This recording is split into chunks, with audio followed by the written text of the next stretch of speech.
Bom dia a todos. Espero que vocês estejam me ouvindo e consigam enxergar a minha tela. Bem-vindos ao primeiro webinar da série Recalculando, que é uma nova série que a Ipsos está lançando agora, na qual a gente vai rever diversas disciplinas e práticas mercadológicas em função do novo cenário. E para essa primeira edição, nós vamos ter o tema Mudanças no Comportamento dos Shoppers. Essa série a gente vai sempre trazer um expert internacional de dentro dos campos de práticas da Ipsos e vamos lá com algum expert também local. Nesse caso, a gente vai ter o prazer aqui de ter como convidado o Diego Perzali, que é o nosso líder da prática de Market Strategy and Understanding, quer dizer, liderança, estratégia e compreensão de mercado da Itália. E quem vai liderar o nosso expert na discussão local é o Rafael Lindenmayer, que é um dos nossos diretores de clientes da nossa estrutura de Client Organization. Eu sou Marcos Cagliari, eu sou o CEO da Ipsos no Brasil. E vou fazer uma introdução rapidinha antes de passar a bola para os nossos experts, usando os dados do tracking do Covid-19, que é um tracking global que a gente tem com 17 países e já há muitas ondas, acho que está na 8ª onda. Então eu vou dividir alguns findings desse tracking com vocês, que a gente acha que é um bom pano de fundo, antes de passar para o Diego, que vai falar diretamente da Itália, e depois o Rafael complementa com a visão local. Eu pensei antes em dividir com vocês como é que a pandemia tem impactado as pessoas por uma razão muito simples. Eu acho que nunca foi tão fácil a gente dividir o comportamento de um shopper, de um cidadão, de um indivíduo, de um consumidor, de um pai. Eu acho que essas coisas nunca foram tão misturadas. Por isso a gente está usando um frame de análise que a Ipsos está usando desde o começo da pandemia, que a gente identificou através das observações dos países da Ásia, em especial, que começaram com o lockdown antes. A gente identificou 7 estágios emocionais pelos quais todos passamos com o processo de pandemia e de isolamento social. Tem 2 etapas que são anteriores ao isolamento propriamente dito, que é uma etapa que a gente descreve em descrença e preparação. Depois são 3 etapas durante o lockdown, que podem ter durações variadas, mas normalmente elas correspondem às etapas do lockdown, né, do isolamento social físico, que são o ajuste, né, o adjustment, a aclimatação e a resiliência, quer dizer, aquela fase em que você está esperando acabar, e depois já uma preparação para a abertura, que é caracterizada por essas 2 últimas etapas aqui que a gente chamou de expectativa e medo, que é de insegurança. Cada uma dessas etapas, ela gera sensações. Pessoal, se vocês puderem fechar o microfone nesse momento, eu lembro que a gente vai ter um tempo bom para perguntas que podem ser feitas pelo chat do Teams, da plataforma. Não deixem de fazer, as discussões nas nossas transmissões têm sido muito boas, então fiquem absolutamente à vontade para usar a plataforma, os chats do Teams, para fazer as perguntas, tá bom? Quando a gente identifica esses 7 estágios emocionais, a gente vê que eles geram diferentes sentimentos e diferentes needs para cada um dessas etapas que a gente tiver, que cada um dos países ou dos cidadãos tiverem. Então aí passa a ser muito importante identificar onde nós estamos. E a gente vê que os países do mundo, evidentemente, estão em situações muito diferentes. O Brasil está entrando na parte de aclimatação, segundo a nossa própria avaliação. E com isso a gente está gerando, já tem algumas sensações que saem disso. Quer dizer, a ansiedade vai aos poucos ameaçando reduzir, isso ainda não é totalmente verdade, mas para uma sensação mais de tédio, no sentido de já estou acostumado com a situação que eu estou vivendo. Os outros países, aqui a gente cita Estados Unidos, Itália, Espanha e China, num momento mais avançado desses diferentes estágios emocionais. A Itália, por exemplo, que a gente vai ouvir um pouquinho através do Diego, já está começando a abrir o isolamento. Ontem foi o primeiro dia da Itália, depois de 56 dias de isolamento, em que algumas atividades são retomadas. Então, identificar este momento, esses needs e essas sensações nas pessoas é absolutamente chave, porque elas vão colaborar, né, ou contribuir com a alteração de comportamento e de sentimentos, né? Então, passa a ser fundamental. Por exemplo, se a gente pega o dado de quanto a Covid é percebida como uma ameaça pessoalmente, a gente já consegue ver que em quase todos os países essa ameaça, essa sensação de ameaça começa a cair, porque já começa a ter uma sensação mais pragmática de abertura e de fim do isolamento. No caso da América do Sul, isso não acontece, nem na América Latina, que eu coloco Brasil, México, Argentina e Colômbia, por exemplo, ainda não há uma tendência de queda de percepção do Covid como uma ameaça. Pessoal, vou pedir mais uma vez que fechem o microfone, por favor. Depois a gente abre para pergunta, tá? Valeu. Isso ainda não acontece, justamente em função dos diferentes estágios do isolamento em que os países estão. E no Brasil, assim como nos demais países da América Latina, a gente vê a percepção de ameaça pessoal e aos seus negócios, né, do seu emprego e aos seus negócios, ainda extremamente alta. Quer dizer, o Brasil, México, Colômbia e Argentina aqui apresentam níveis muito altos de sensação, de sentimento de ameaça.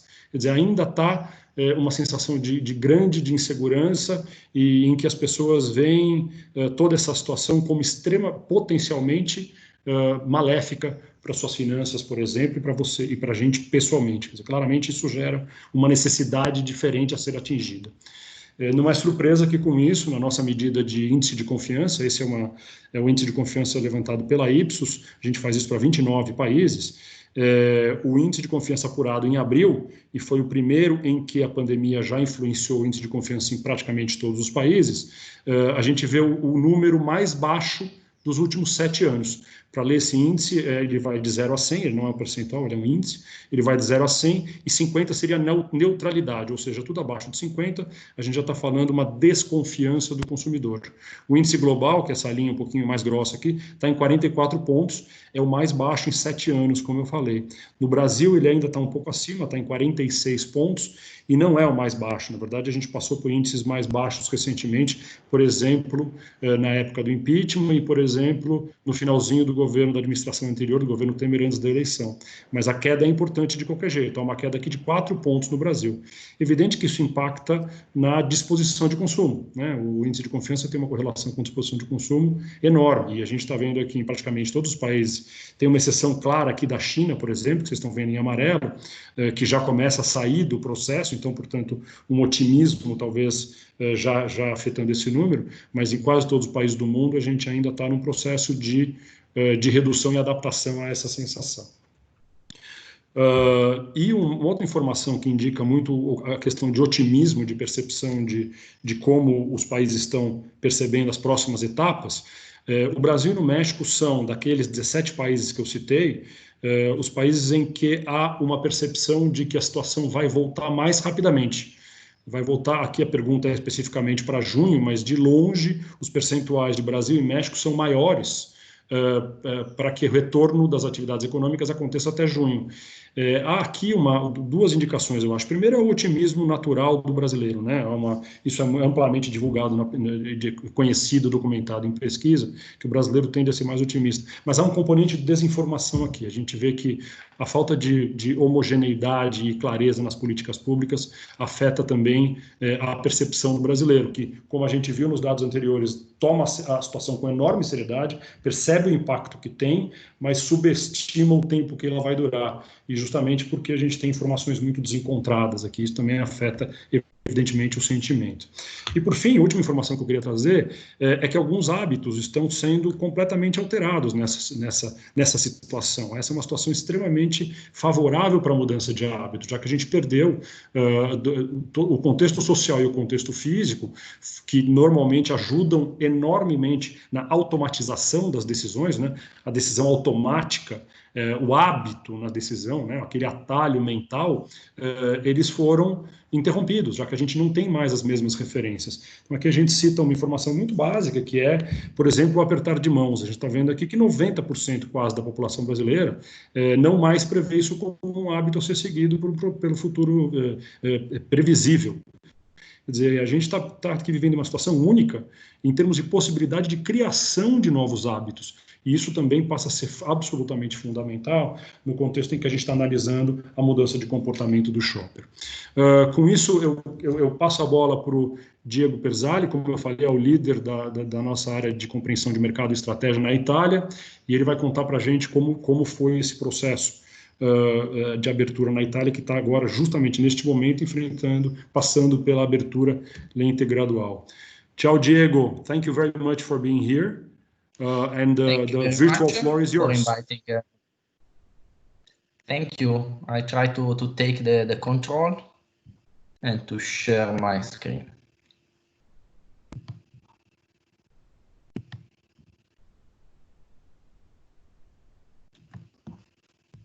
Let me know if it is working.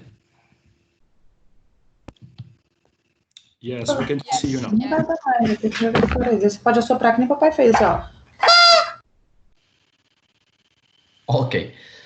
So thank you for inviting me and for listening to the Italian situation, the Italian experience that is more or less your experience and the experience that the whole world is living now, but just with a sort of anticipation of your future due to the fact that we have been one of the first countries infected, more or less the first European, the first Western country strongly affected by the situation, by the crisis of the coronavirus. Here you can see the same 7 stages that you have just presented with a little bit more of details, but the main information were already given. So these 7 stages here in Italy, now we are in between the enduring, which probably is already finished or quite completed, because yesterday was the last day of our strong lockdown. Now we are in a gradual reopening of the activities, starting from something which is not so impacting in terms of social contact and social distancing, but we will see it in the following chart. Starting from the beginning, here you can see a global picture of the perception of the population, because this is a global survey that Ipsos is running to understand the self-perception of the population about the stages of the crisis. And the perception is quite aligned with the calendar of the infection. If we focus on China, that of course has been the first country impacted, but also subsequently the first one going out from the crisis. Then if we look at Europe, we can see Germany, Italy, and Spain with more or less the same picture, especially Italy and Germany, but with different background. Because if it is true that probably now we are in the same relief anticipation phases, it is not the same the impact and the way that we have been living this lockdown, because Italy is along with Spain and UK but also France, one of the country with more impact, more infections, more deaths, while Germany was probably a country more prepared and able to better face the lockdown and to better recover. So even if they started after, they have been impacted after than us, due to the better containment of the infection, they are ready in the same time that we are starting to reopen to go to the next stage. While all the other countries, especially if we focus on your country, but also most of the other, are more in adjustment or enduring, so living at the fullest the limitation of the lockdown.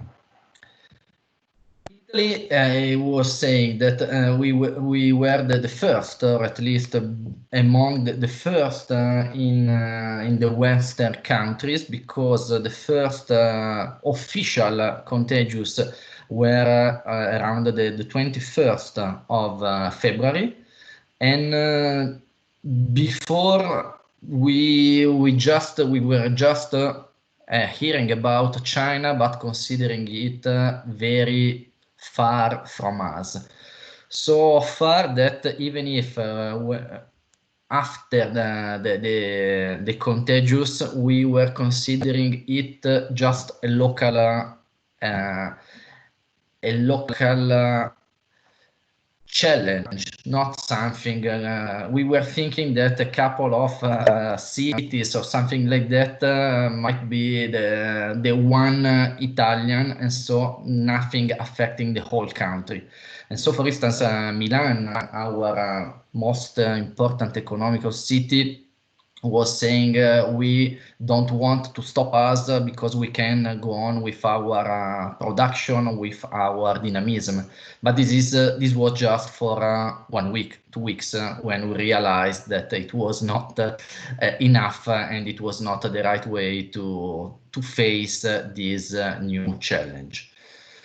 So if we look at the situation from a shopper behavior, as you were mentioning before, it changed everything. It changed rituals, it changed the supply chain and availability of some products, some categories, and it is going to change also the context of price, especially if we think to the medium and long-term consequence in terms of recession, because now we are already talking about that in Italy. Yesterday, for instance, we had a discussion with an important global client that told us that coronavirus is not anymore a priority for them. Now the priority is the recession, because it's the next stage of this evolution. And another important element, probably the most important change in the shopper behavior, is the growth of e-commerce in all the nuances that we will see. Italy, the first two stages, disbelief and preparation, were disbelief, more or less it was just listening about China, but without doing anything. The only real changes were stopping all the flights coming directly from China, but probably not in the right moment, because it was too late when we did it.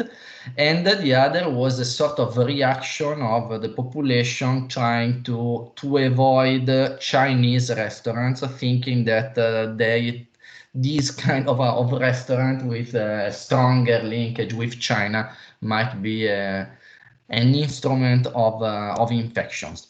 Then we realized that it was not true.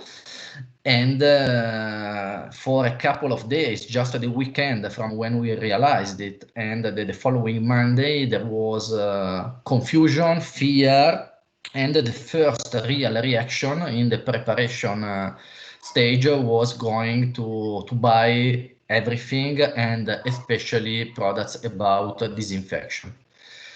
And the iconic brand in Italy for disinfection, which is Amuchina, was out of reach, out of stock after just a couple of days, with a lot of speculation on different channels, especially on e-commerce channels. In this moment, the reaction were sort of disbelief or uncertainty also from the big companies. Then they started with donation, charity, and some of them with a conversion of their activity into something useful for the society, for the community, to sustain the government and the sanity institution producing mask or disinfection or this kind of product. Here we have an example of a brand that is Amaro Ramazzotti, producing liquor, so something to drink, containing alcohol but to be drunk. They convert their production keeping, but this is the exception, keeping sort of brand identity, keeping the same bottle, the same label, the same way to present the product, changing the content, changing, of course, the shelf, and changing the category, but trying to go on building their identity and keeping their closeness with consumers.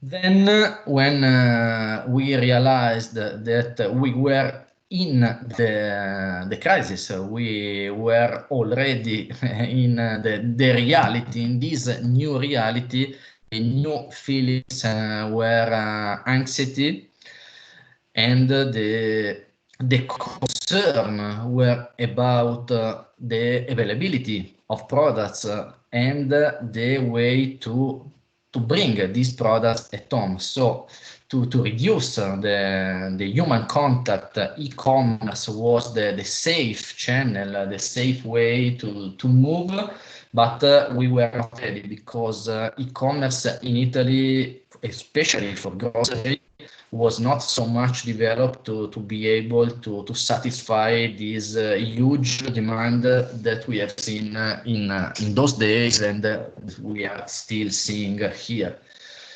Then the other changes were about the proximity, because one of the government measures was avoiding and forbidding going outside the border of our own city or village to buy our products for grocery.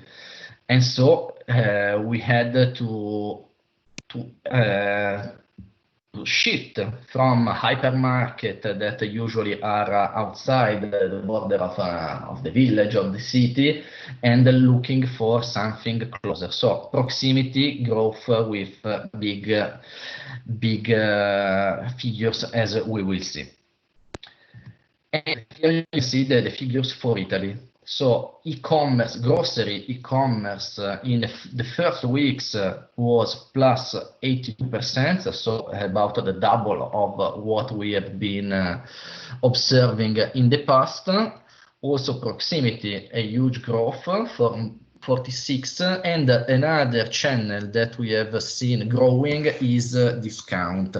In this case, we are adding another element that is not only due to the limitation of the government or to try to be safer from an healthy point of view, but this is about sort of healthy from an economical point of view, because it was not so clear, but it was starting to be clear also to the population, to consumers, the impact of the lockdown, of this crisis. And so this channel, which is offering saving in terms of expensiveness, is one of the channels that was growing and is still growing.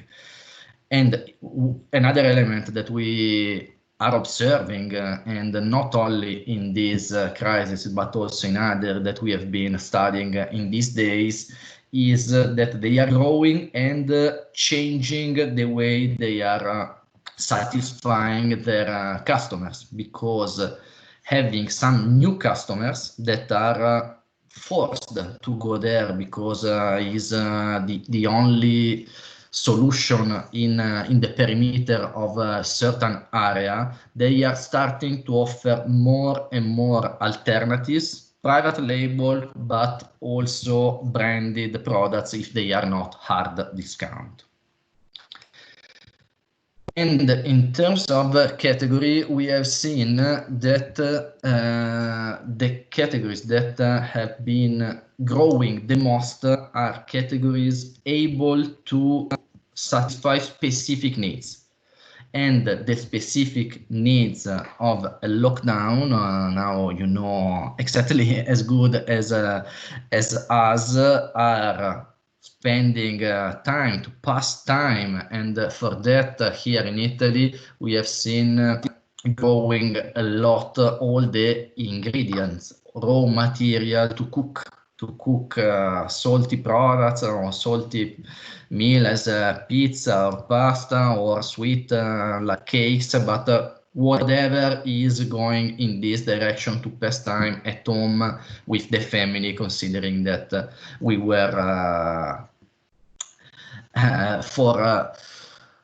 we had to stay at home, and for those not allowed to work from home with different form of smart working, pastime was something really important.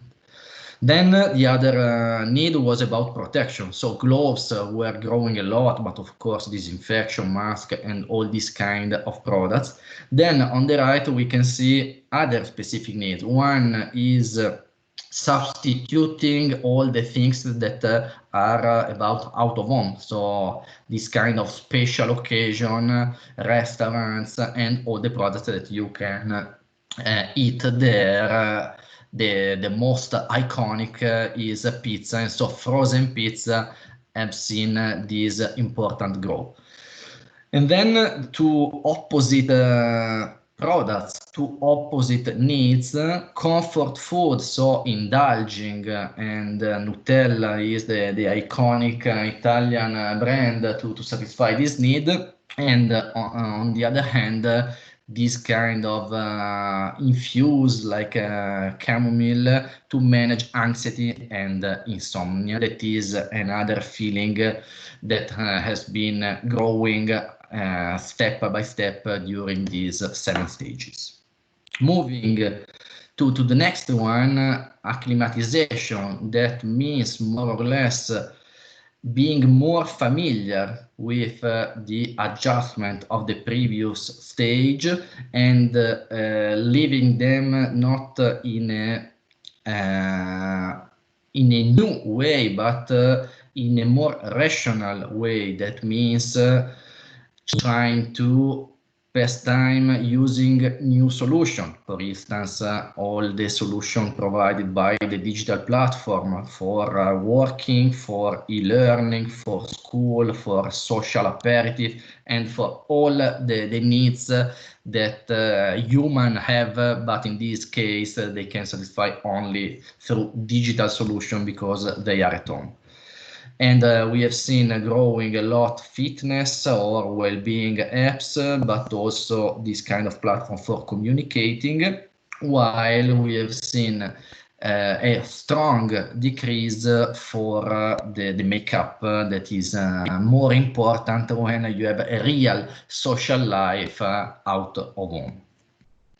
And here, this is a stage of rational and pragmatic behavior, looking for solution and having something planned, more prepared compared with the previous stage. That, for instance, means having a list when you go shopping, having a lot of planification of shopping, but before also planification of meals. And the next stage, that is endurance, where we are familiar, but probably too much familiar, that we become bored, and we feel the tiredness of this long lockdown that we have been experiencing. And in this stage, the additional layer, the additional concern that we have been living is about the future. Not only what we are living now, but the possible or more than possible implication on the future. That means recession, or at least a reduction of the purchasing power, and so an increased price sensitivity. Here in this stage, we have seen probably a polarization of behaviors, because an increased price sensitivity, of course, means having a higher market share for private label or for low price products. But it is true, but it is not all the true. In the same moment, we have seen growing a lot the strong, well-positioned, iconic brand. Those able to satisfy those needs that we have mentioned before. So Nutella, for instance, but not only Nutella. All the category leader have been able to grow in this moment, also because the category was growing. All the grocery was growing because at the beginning was fear and stocking up, then was just a bigger portion of life at home, and so having more purchase in the supermarket or the modern trade. And consistently with these concerns, we can see that when we ask about the driver of purchase, price is definitely the first. That is always important, but this is a first position with a big distance from the second, which is higher compared with normal times in Italy. The second one is quality, but if you look at probably all the other ones, second, third, and fourth, are all connected with quality, with different nuances, different angles, but we are always talking at least about quality. Of course, quality is quality, and in this case is also a mean to talk about health, to talk about prevention of something or enhancing your immunity system to be stronger in case of being in contact with the infection, with the virus. Then we have Made in Italy, that in normal times is still sort of a reassurance about quality, for instance, for us in Italy. But in this case, it's not only that. Is also looking at the future of the economy of the country. So this is sort of being united together to be faster, to be more helping our country, our economy, purchasing local products when the economy, starting from now, but also in the future, will try to restart and to recover in terms of sales and of growth.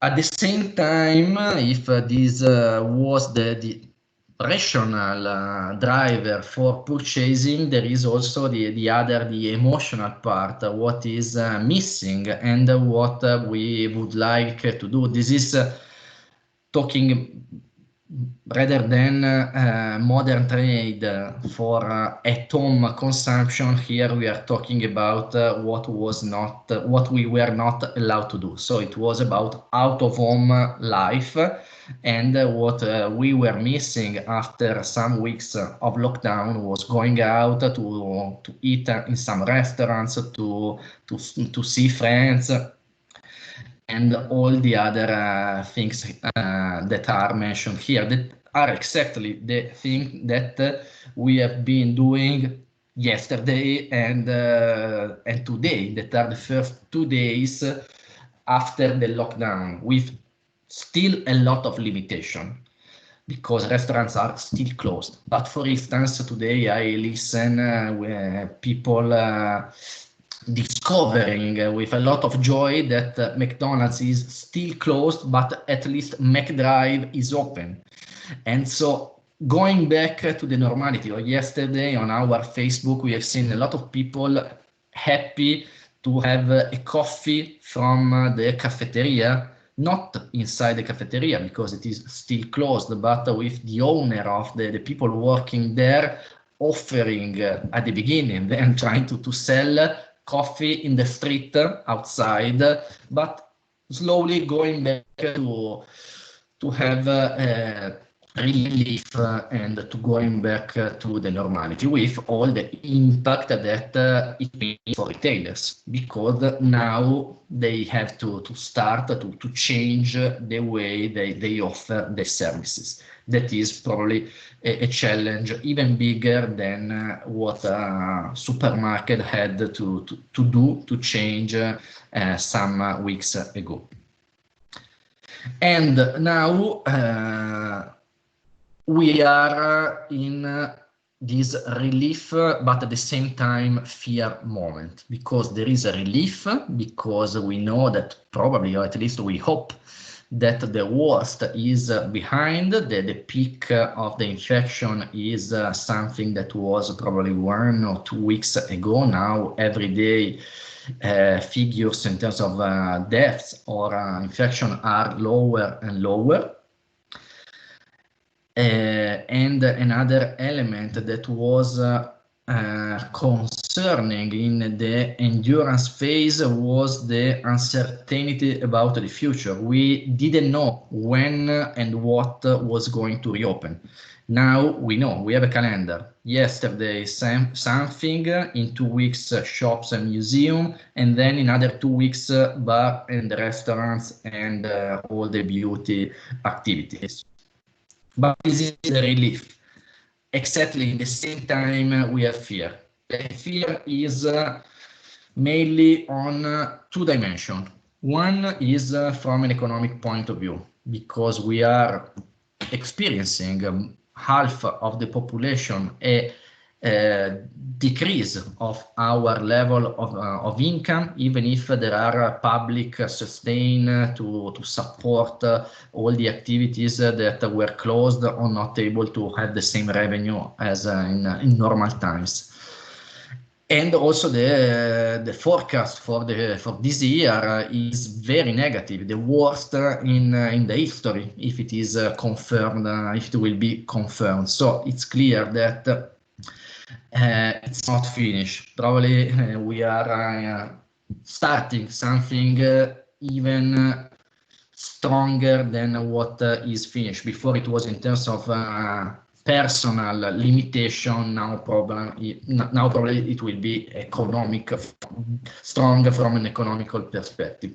But the other element that we are observing and reading on the newspaper is fear to go out, because is producing a lot of stress and anxiety, because before we wanted to go out, we were not allowed. Now we can, but we don't want, because it's more difficult to go out and to be protected outside using just a mask 1 meter or 2 meters when you have to go to work or in other public environment.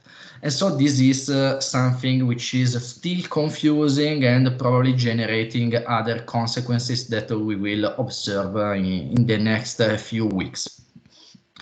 So far we are here. Yesterday was the reopening of May. Today is the second day of this new stage that here we are calling, just to simplify, phase 2, because the first was lockdown, now is 2, that is reopening. And the real question that our clients are asking us are all about one topic. That is, we have observed a lot of changes in these 2 months and a half. But which of these changing are going to be something important also in the future to persist post-crisis? We are sure that digital was just an acceleration, so it is something that was growing and that will keep there. Probably grocery is something that had the faster acceleration and that will be a reality and not something for an emergency time, because when you cross the border, when you have a login, when you know how it works, when it is a skill that now you own and a barrier that you have removed, probably is something that you will appreciate also in terms of convenience and with all the benefit that can give, removing the main barrier of this emergency time, that was the long delivery time. The other thing that will persist probably is the attention to price, because the recession is here. It's not so far from our doors. And the third element that will persist is what the brands have been able to build in this special time. Because something that is built in a special time, in very stressing time, is something which is remembered. So if brands are able now in this time of crisis, but at the same time of opportunity, to build an authentic, deep, emotional, engaging relationship with customers, is something that probably customers will remember. So if at the beginning is a sort of confusion and waiting after the storm is finished, for you, but also for Italy, this is the time brands have, and here in Italy are trying to communicate in an authentic way and to be close with a different solution to their customer, to somehow exploit, but without opportunism, just exploit in a positive way. That means helping people when people need help. This is probably what will people remember if done in a real way and not in an opportunistic way. From Italy is everything. Thank you. Thanks, Diego, to share with us your point of view from Italy. Now I will switch to Portuguese here.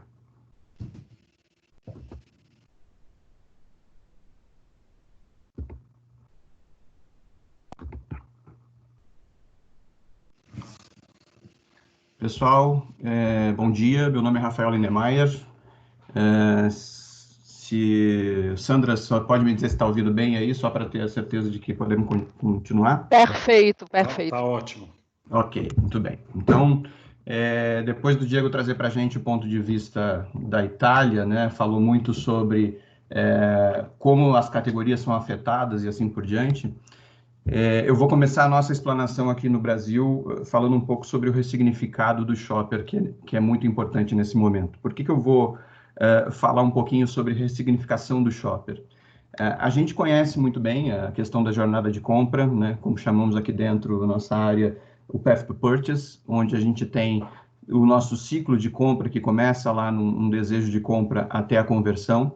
Mas nesse momento que a gente está vivendo, o Marcos mesmo começou a apresentação falando do quanto a gente, como indivíduo, está muito próximo hoje do conceito, digamos assim, de shopper, né? Nós somos indivíduos com necessidades que resultam de muitas tensões que estamos vivendo nesse momento, e os nossos comportamentos eles acabam sendo modificados de acordo com essas tensões e com tudo que a gente está vivenciando, e a nossa vida vai ser diferente daqui para frente. Já é uma vida diferente que nós temos hoje, e no futuro, com certeza, ela vai ser diferente. Então, por isso, pensar no shopper somente naquele conceito onde o shopper está em frente à gôndola, tomando uma decisão de compra, né? Estudos como a gente faz de árvore de decisão, claro que nos ajudam, são importantes, mas antes de chegar numa gôndola, a gente tem uma nova necessidade e um novo comportamento que, por vezes, a gente vai estar perdendo muito se a gente só olhar para o shopper no ponto de venda, seja ele físico, seja ele online. Então, por isso, a necessidade muito importante desse momento de entender o comportamento de compra através do comportamento do indivíduo, do ser humano que temos nesse cenário atual. Marcos e Diego falaram um pouco sobre os estágios, então eu trouxe uma lupa aqui para a gente sobre o estágio que a gente vivenciava na primeira quinzena de abril, mas não estamos muito diferente nesse momento entre ajuste e aclimatação, como o Marcos comentou. Mas o que isso significa para a gente? Significa que esses estágios trazem também outras variáveis nessa nossa rotina, né? Temos restrições, adaptações e ansiedades que vivenciamos, e isso faz com que tenha um outro lado da moeda que passam por modificações do nosso comportamento, desde tédio sobre algum momento onde a gente está enclausurado, até descobertas novas sobre rotinas que nós implementamos nesse dia a dia. A gente desenvolveu um estudo sindicalizado aqui, o Snapshot Covid-19, no início de abril, e cruzando um pouquinho com essas variáveis que nós temos nos estágios, a gente pode já relacionar um pouco dessas variáveis linkadas ao comportamento de compra.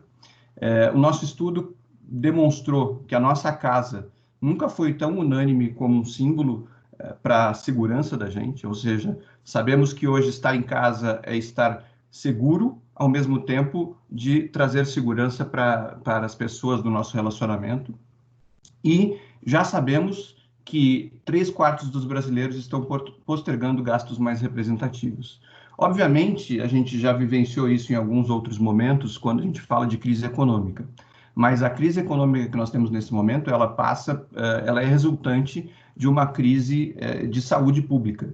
E isso traz algumas outras relações.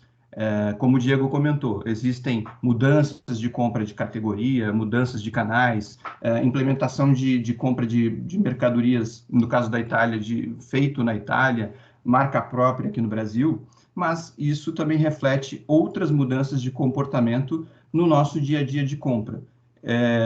Vocês devem perceber já nas suas rotinas que passamos por algumas variáveis que não colocávamos dentro do nosso comportamento quando vamos fazer uma compra, que é desde passar um álcool no carrinho de compras, até mesmo ter um cuidado com outras variáveis que vão estar inseridas no nosso dia a dia. Imagina na compra direta de perfumes, de cosméticos e assim por diante, nós que lidamos normalmente com a revista e estamos vendo ali uma categoria para fazer a compra. No futuro, algumas outras variáveis vão estar passando na nossa cabeça, como, por exemplo, por quem passou essa revista? Como que está sendo feita a higienização dela? Então, esses são desafios que a indústria vai ter, inclusive, de entender quais são as pessoas que estão mais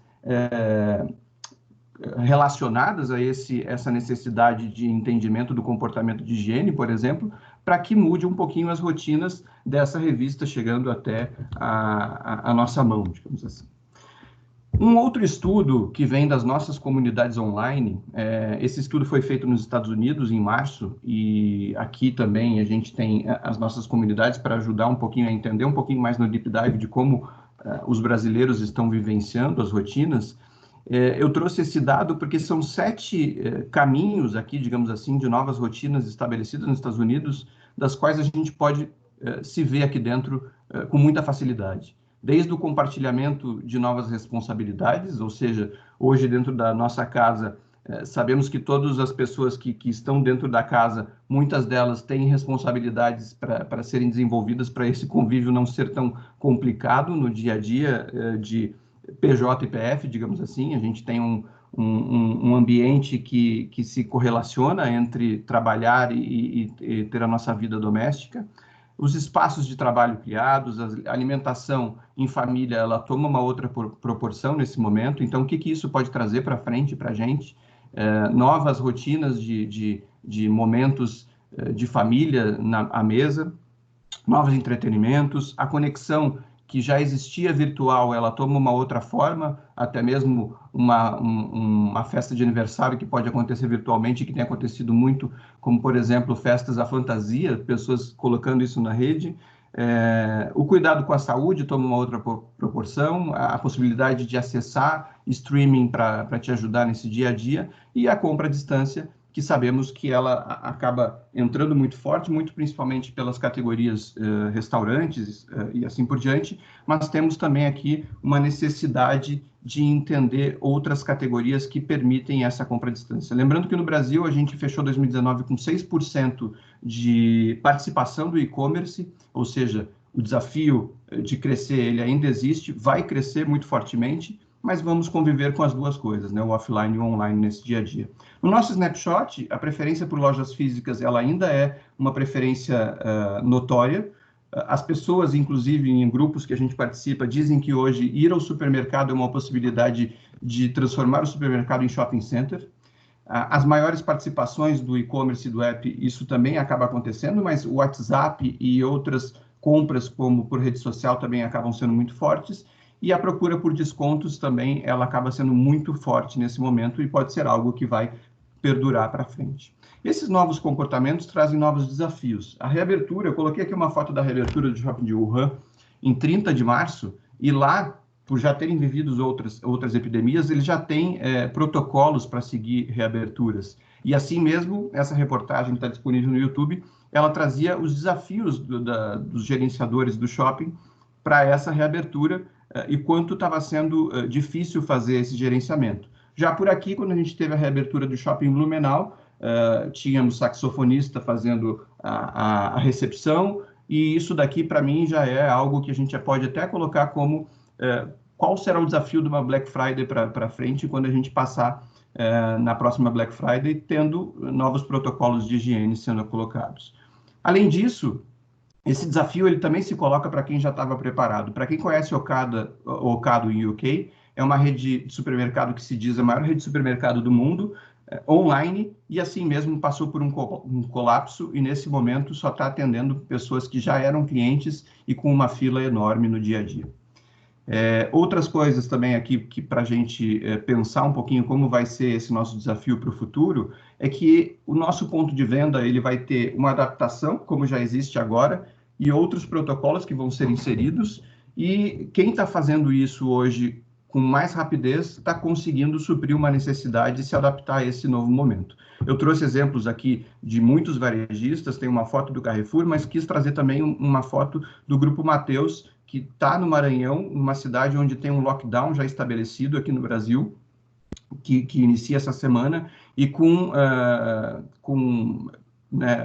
variáveis inseridas no gerenciamento do seu ponto de venda, que trazem para eles já uma possibilidade de incremento de vendas por um canal que não era um canal totalmente gerenciado pelo varejista, mas que agora se torna muito importante e que, com certeza, à frente vai tomar uma importância dentro do negócio. Além disso, outros desafios e adaptações que acabam acontecendo, vou passar rapidamente por aqui, mas empresas que já estavam estabelecendo novas rotinas e novos negócios, digamos assim, como a junção de um James junto ao GPA, que pode agora auxiliar nessa entrega de mercadoria, como o Uber comprando a Corner Shop no ano passado e que possibilitou ele entrar mais rápido dentro da entrega para Carrefour, Big e assim por diante, como a compra da Netshoes e da Época pela Magazine e a potencialização do Marketplace, ou seja, todas essas empresas que já estavam desenvolvendo o negócio de uma forma omnicanal acabam tendo uma possibilidade de passar por esse momento de uma forma menos complexa e que vai estar muito mais preparado para enfrentar o futuro. A certeza que a gente tem é que não seremos os mesmos, nossas vidas serão diferentes, e a gente aqui dentro da Ipsos tem auxiliado um pouco os nossos clientes por muitas vertentes, né? Temos aqui, nesse mês de maio, um lançamento da comunidade online que vai perdurar por 4 meses, uma comunidade que vai ajudar a gente a entender no deep dive o comportamento dos indivíduos, mas também como a gente pode ajustar as nossas ações como indústria para esse dia a dia, e quando a gente estiver lá na frente já numa volta de pós-epidemia, como a gente pode estar muito pronto para lidar com esse momento.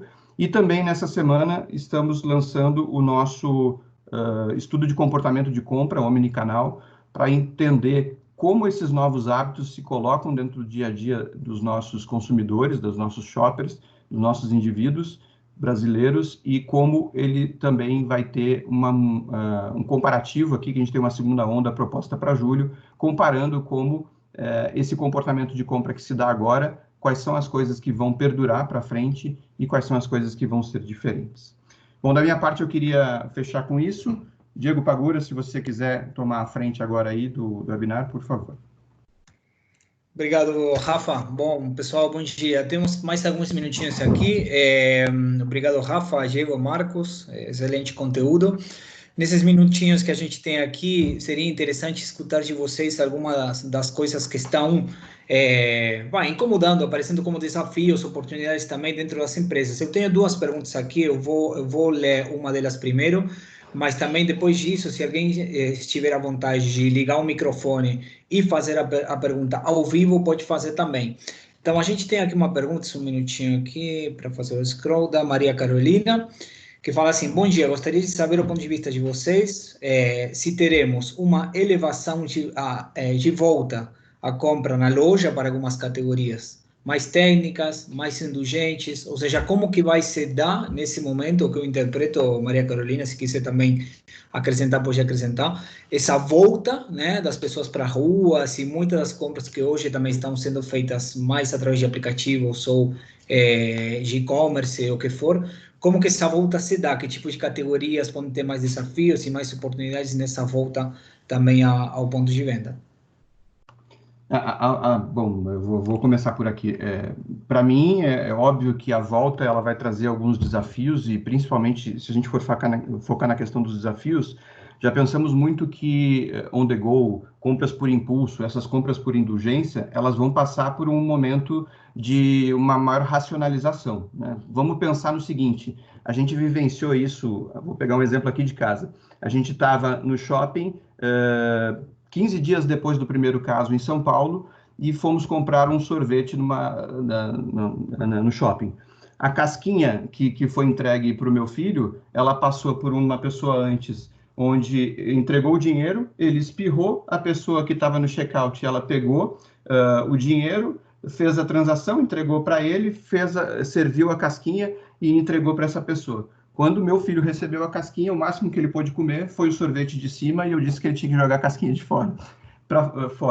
Mas eu estou dando esse exemplo porque essas categorias onde a gente tem uma questão de não planejamento e compra mais por impulso, obviamente vão passar por pessoas que vão ter uma racionalização naquele momento e não vão querer abrir a tampinha ali se não tiver algo para higienizar a garrafa, ou, em outros casos, uma compra diferente. Como a gente colocou aqui na própria apresentação, tem uma compra já mais direct to consumer, algumas categorias que vão entrar nesse dia a dia, então as categorias que já tinham fidelização de marca e assim por diante, podem ter um negócio que pode ser estabelecido por esse canal, mas, por outro lado, como eu comentei, fechamos 6% a participação do e-commerce no ano passado. E as pessoas estão dizendo que a preferência para voltar ao PDV ela é muito grande. Vão voltar, só que os protocolos estabelecidos de saúde vão ser diferentes e as adaptações que as marcas vão ter que fazer a esses protocolos também vão ter que ser compreendidas e colocadas para facilitar o dia a dia do consumidor do shopper. Rafa e Diego, se eu puder só complementar, eu acho que tem uma questão de experiência de marca que nunca foi tão autêntica no futuro. Eu imagino que ela será, a partir de agora, talvez o grande foco do não varejo, mas do conceito presencial. Eu acho que isso passa a ser absolutamente chave. O que a gente sempre discutiu experiência, ou no passado recente, de uma maneira um pouquinho mais etérea, um pouquinho mais vaga. Agora, a criação de experiência passa a ser fundamental, já que a compra em si, a compra funcional, ela será muito bem suprida pelas ferramentas mais popularizadas agora. Então, eu acho que para pesquisador e para marqueteiro pode ser uma oportunidade enorme de criação de conceito, de criação de experiência, não de compra necessariamente, mas experiência de marca. Eu acho que esse será talvez o grande mote, e só lembrando, inclusive, o nosso próximo webinar dessa série, Recalculando, será justamente sobre o ressignificado da experiência de marca. A gente mantém vocês atualizados sobre a data. Excelente, obrigado. Bom, tem mais uma pergunta aqui em relação a um segmento muito particular, né, que é hoje Pharma. A Jéssica fala se a gente tem alguma percepção específica sobre o canal Pharma. Muitas vezes você fala em relação a FMCG de maneira geral, mas Pharma, que está aqui no centro de tudo isso, ela tem ouvido pouco. Eu posso comentar um pouquinho disso. A gente tem sim informação e percepções em relação à indústria farmacêutica. A gente tem que pensar aqui também no tripé entre o paciente, o médico e também os canais, né? Então, a gente tem um grande desafio aqui em relação a tanto no que é OTC quanto medicação por prescrição, em relação à saúde e à medicina conectada hoje, principalmente. E existe um grande gap, não é só no Brasil, no mundo inteiro, mas também no Brasil, em relação a como os médicos utilizam os canais online para recomendações e tratamentos com os pacientes. Então, essa é uma tendência que tem que se reforçar e uma oportunidade para a indústria farmacêutica de se colocar nesse lugar, né? De educar, de apoiar, de desenvolver. E também em relação a canais. Tem muitas coisas equivalentes a FMCG que aplica, mas sim também um crescimento de canal online, né? Que hoje é menos desenvolvido na indústria farmacêutica, que começa a decolar. Só agregando um ponto aqui, Diego, a gente participou, eu fiz uma palestra, acho que uns 2 anos atrás, onde a gente falava muito sobre o Patient Journey, e naquele momento se criticava muito alguns pontos, porque as questões regulatórias aqui atrapalhavam um pouco a inserção do digital dentro do dia a dia. Mas hoje a gente sabe que se a gente não tivesse estabelecido já uma rotina do digital entrando, da telemedicina e assim por diante, as coisas poderiam ser mais complexas e estar menos adaptadas a esse novo mundo que a gente vai ter, né? A questão do pharma também passa por um momento onde esse tripé que você está falando, nessa rede de relacionamento, se estabeleça de uma forma muito mais omni do que algumas outras categorias hoje, inclusive.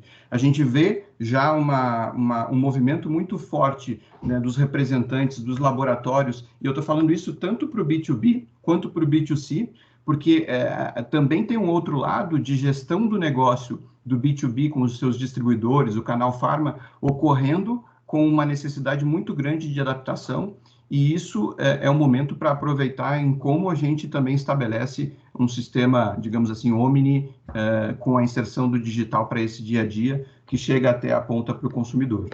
E aí essa parte de regulamentação, obviamente, vai ter que cada vez mais passar por uma discussão para proporcionar que as pessoas tenham acesso facilite a experiência dele, né? Muito bom. Mais uma pergunta aqui. Eu vou pular, o Daiane, me desculpa, a pergunta que não necessariamente é de shopper, é de comportamento de compra que a gente está falando, mas depois a gente pode endereçar em separado em relação ao mercado de seguros. Então, eu vou pegar a pergunta da Adriana em relação a se temos alguma percepção, opinião sobre perfumaria e cosmético em lojas, categorias em que o consumidor interage muito com os produtos, abrindo e tudo mais, né? Cheirando. Agora, eu vou só acrescentar uma coisa aí também em relação, talvez, ao pós-Covid e o impacto que uma recessão poderia ter, né? Numa categoria também desse tipo. Bom, eu até comentei um pouquinho quando eu dei o exemplo, né, no começo da apresentação, falando do desafio que vai ter quando a gente interagir com as revistas, por exemplo. A mesma coisa vai ser dentro dessas categorias e do ponto de venda. Quando a gente reabrir um ponto de venda, é óbvio que, por exemplo, quando eu passo uma maquiagem aqui para testar, como eu vou lidar com o próximo shopper que entrar dentro desse ponto de venda? Como vai ser o protocolo estabelecido para garantir que a gente não tenha a possibilidade de uma marca ser uma das responsáveis por propagar alguma coisa depois dentro desse ponto de venda? O que a gente tem visto é que essas categorias, elas assumem um papel muito importante, até mesmo né, para o cuidado da beleza. Não é porque eu estou fora de casa, porque eu estou dentro de casa que eu não vou cuidar de mim mesmo. Então, o que a gente mais vê dentro da internet também como questões que são compartilhadas são as pessoas compartilhando o seu dia a dia com roupas, com maquiagens, né, e assim por diante. Então, a categoria ela tem a importância muito forte, mas, obviamente, o desafio vai ser como lidar com essa experiência de compra depois num shopper que vai estar tendo um acesso muito forte a itens que podem ter aí um pensamento de propagação de vírus, por exemplo.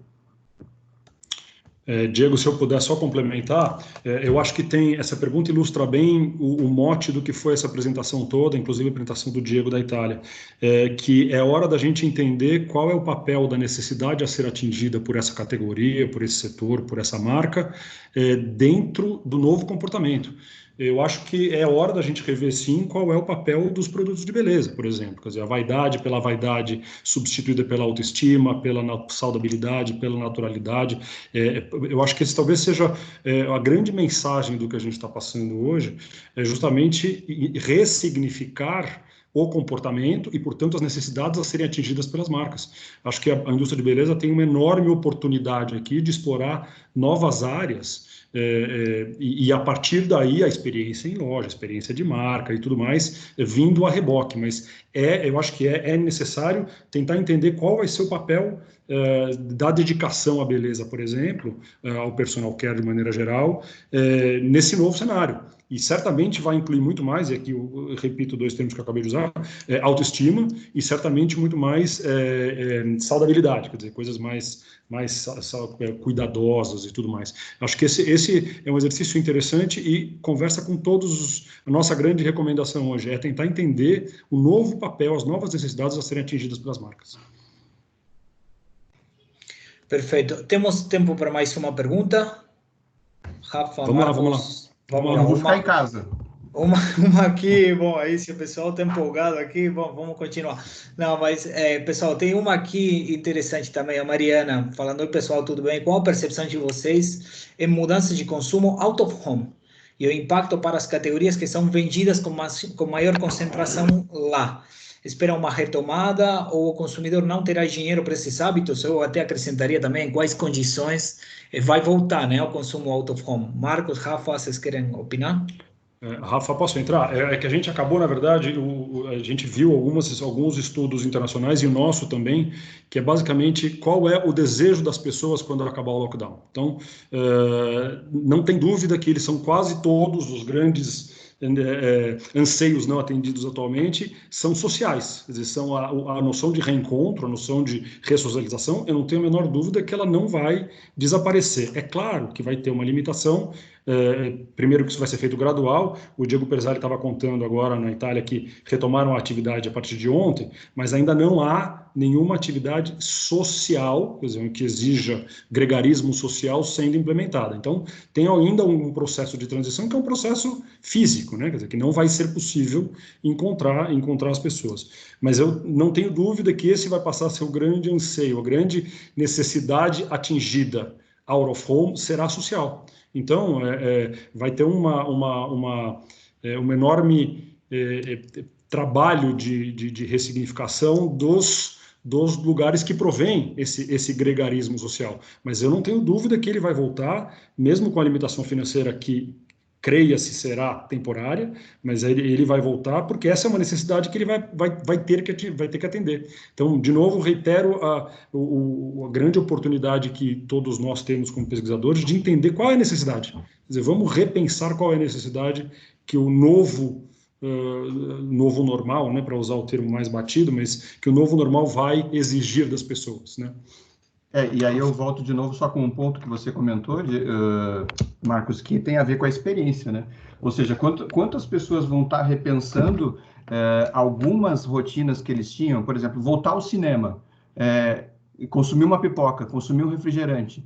E algumas pessoas vão refletir sobre isso e vão consumir por outro lado. Então, como a categoria também pode estabelecer uma rotina de permitir que as pessoas tenham acesso ao conteúdo que seria por cinema, para quem não tiver a vontade de ir a um cinema e vai consumir em casa. E assim por diante. Quem tiver num buffet, como vai conviver com o buffet servido ali naquele dia a dia? Tem pessoas que vão passar por uma barreira sobre isso. Então, é justamente entendendo de novo as necessidades e como prover uma experiência que seja positiva. A limitação econômica ela vai acontecer, sim, mas eu acho que a questão da experiência ela é maior até em alguns casos do que a limitação econômica. Excelente. Bom, muito obrigado. Mais alguma pergunta? Marcos, pessoal, como fica o mercado de turismo?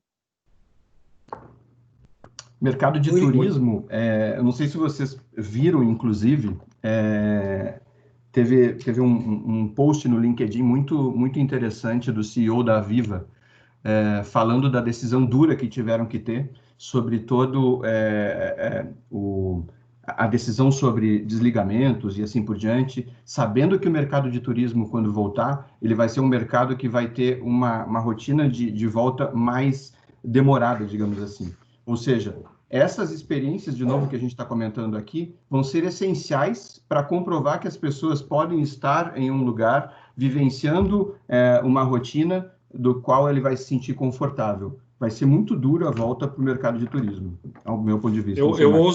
Se eu puder acrescentar, Rafa, eu ouso dizer que o turismo mais atingido não será o turismo tradicional, porque ele promove a experiência por definição. Vai ser o turismo de negócio.